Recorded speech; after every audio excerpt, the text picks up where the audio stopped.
বেলদায় বেপরোয়া গাড়ির ধাক্কায় ৩ বাইক আরোহীর মৃত্যু, গুরুতর আহত আরও এক বাইক আরোহী।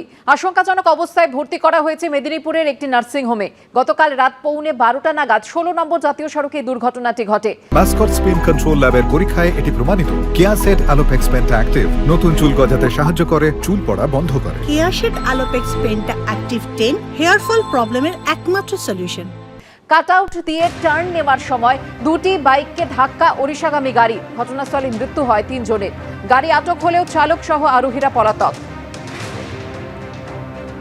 বেলদায় বেপরোয়া গাড়ির ধাক্কায় 3 বাইক আরোহীর মৃত্যু, গুরুতর আহত আরও এক বাইক আরোহী। আশঙ্কাজনক অবস্থায় ভর্তি করা হয়েছে মেদিনীপুরের একটি নার্সিংহোমে।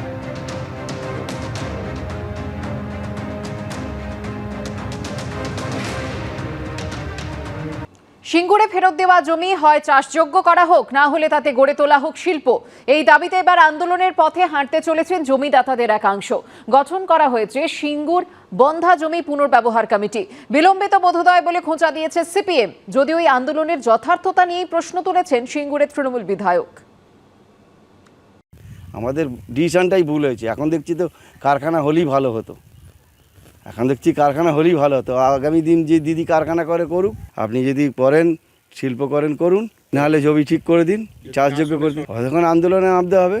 সিঙ্গুরে তৃণমূলের কৃষি জমি আন্দোলনের পর 1.5 দশক কেটে গেছে। 2016 সালে সুপ্রিম কোর্টের রায় অনুযায়ী সিঙ্গুরে টাটা প্রকল্পের জন্য অধিগৃহীত জমি চাষিদের ফিরিয়ে দিয়েছে রাজ্য সরকার। কিন্তু ফেরত পাওয়া জমিতে না হয়েছে শিল্প, না হয় আগের মতো চাষাবাদ। এবার তাই শিল্পের দাবিতে গণস্বাক্ষর অভিযানে নামতে চলেছেন তৎকালীন জমি আন্দোলনকারী কৃষকদের একাংশ। গঠন করা হয়েছে সিঙ্গুর বন্ধা জমি পুনর্ব্যবহার কমিটি। কমিটির সদস্যরা জানিয়েছেন 30শে আগস্ট অর্থাৎ আগামী শুক্রবার থেকে গ্রামে গ্রামে ঘুরে চাষিদের থেকে সই সংগ্রহ করবেন। দেখছি আমরা 700 একর মতো জমি প্রায় এখনো চাষযোগ্য না হওয়া অবস্থায় পড়ে রয়েছে।